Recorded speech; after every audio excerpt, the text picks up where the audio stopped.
మొన్న 3వ తారీఖు సాయంత్రం ఆనాలంకటప్పారావు రోడ్లో ఉన్నటువంటి ప్రసాద్ ఆదిత్య మాల్ థియేటర్స్ దగ్గర మెడిసిన్ పీజీ చదువుతున్నటువంటి ప్రియాంక అనే అమ్మాయి సినిమా నుంచి బయటకు వస్తుంటే ఆ అమ్మాయిని ఇద్దరు కుర్రాళ్ళు కారులో డ్రంక్ అండ్ డ్రైవ్ స్టేజ్లో ఉండి ఆ అమ్మాయిని గుద్దించి ఆ అమ్మాయి పడిపోయిన తర్వాత ఆ అమ్మాయి మీద నుంచి కారు పానిచ్చారు. ఆ అమ్మాయిని రాజమండ్రి స్వతంత్ర హాస్పిటల్కి తీసుకొచ్చి ట్రీట్మెంట్ చేస్తే బ్రెయిన్ డెడ్ అని తెలిసింది. ఇక్కడ లాభం లేదు ఈ అమ్మాయి పరిస్థితి అని చెప్పి ఆ అమ్మాయిని హైదరాబాద్ ట్రీట్మెంట్కి తీసుకెళ్ళడం జరిగింది. ఆ అమ్మాయి పరిస్థితి చాలా క్రిటికల్ పొజిషన్లో ఉంది. అటువంటి పరిస్థితుల్లో 3వ తారీఖున ఈ ఇన్సిడెంట్ జరిగితే నిన్న 6వ తారీఖు వరకు కూడా పబ్లిక్ ఎవరికీ తెలియదు. నిన్న పొద్దుట విషయం తెలుసుకుని మేము స్వతంత్ర హాస్పిటల్కి వెళ్ళి ఏం జరిగిందని ఎంక్వైరీ చేసి అది పబ్లిక్లో మీడియా సోదరులకు చెప్పిన తర్వాత ఎస్పీ గారు ప్రెస్ మీట్ పెట్టి ప్రెస్ నోట్ రిలీజ్ చేశారు. 3వ తారీఖునే మేము కేసు పెట్టాం, వాళ్ళకి స్టేషన్ బెయిల్ ఇవ్వటం జరిగిందని. ఏంటిది, ఇది స్టేషన్ బెయిల్ ఇచ్చే కేసా? ఇది కావాలని ఆ ఇద్దరు యువకులు తాగేసి అమ్మాయి మీద కారు ఎక్కించడం జరిగింది. చాలా సివియర్ కేసు.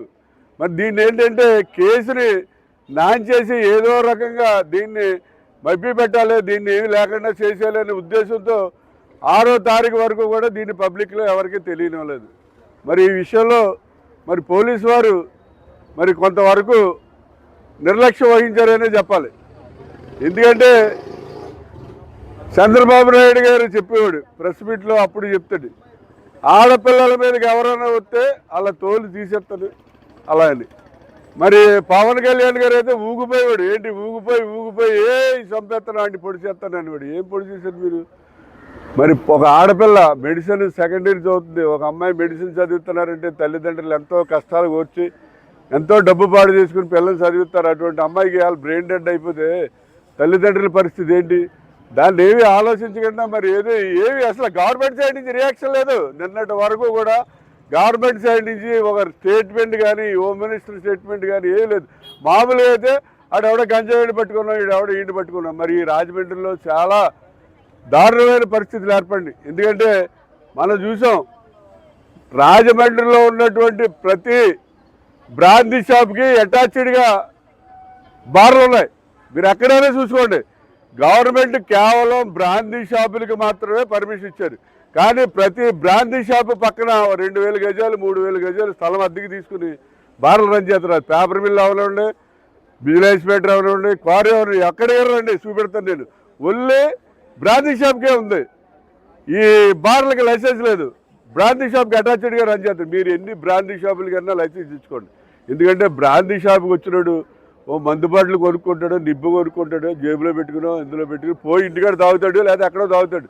ఇప్పుడు అలా కాదు, బ్రాందీ షాప్ పక్కనే బార్లు ఉంటే అక్కడే తాగేస్తాడు. తాగేసిన వాడు ఎక్కడికి వెళ్తాడు? డ్రంక్ అండ్ డ్రైవ్ స్టేజ్లోనే డ్రైవ్ చేస్తాడు. కార్ డ్రైవ్ చేసినా, మోటార్ సైకిల్ డ్రైవ్ చేసినా డ్రంక్ అండ్ డ్రైవ్. పోలీసులు అంటారు మేము డ్రంక్ అండ్ డ్రైవ్ కేసులో పట్టేసుకుంటున్నాను.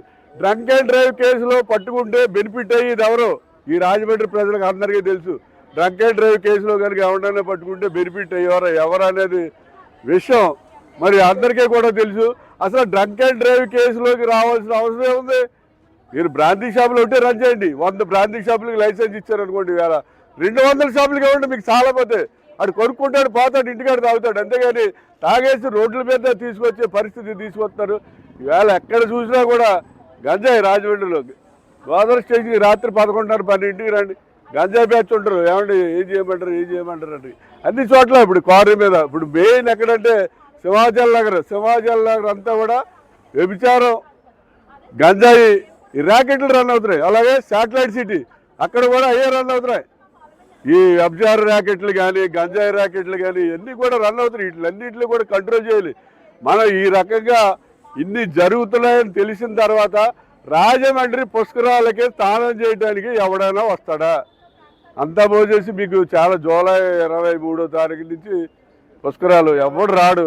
ఈ పరిస్థితుల్లో మరి ప్రభుత్వం వారు తక్షణం దీని మీద యాక్షన్ తీసుకుని అమ్మాయికి న్యాయం చేయాలి. అలాగే దోషుల్ని కఠినంగా శిక్షించాలి. నేను ఒకటే చెప్తున్నా, అమ్మాయి కుటుంబం మరి చాలా కష్టాలు పడి పాపం అమ్మాయిని చదివించుంటారు. ఆ అమ్మాయికి ఏదైతే ఖర్చు అయిందో మెడిసిన్కి కానీ దీనికి కానీ అన్నీ కూడా ప్రభుత్వమే భరించాలి. ఒకవేళ ప్రభుత్వం భరించలేని పరిస్థితి భరించకపోయినట్లయితే జిఎస్ఎల్ మెడికల్ కాలేజీ గండి భాస్కర్ రావు గారితో నేను మాట్లాడి ఆ కుటుంబానికి కావాల్సిన ఆర్థికంగా కుటుంబాన్ని ఆదుకోవడానికి కావాల్సిన ఫైనాన్స్ అంతా కూడా నేను చేయిస్తానని సందర్భంగా హామీస్తున్నాను.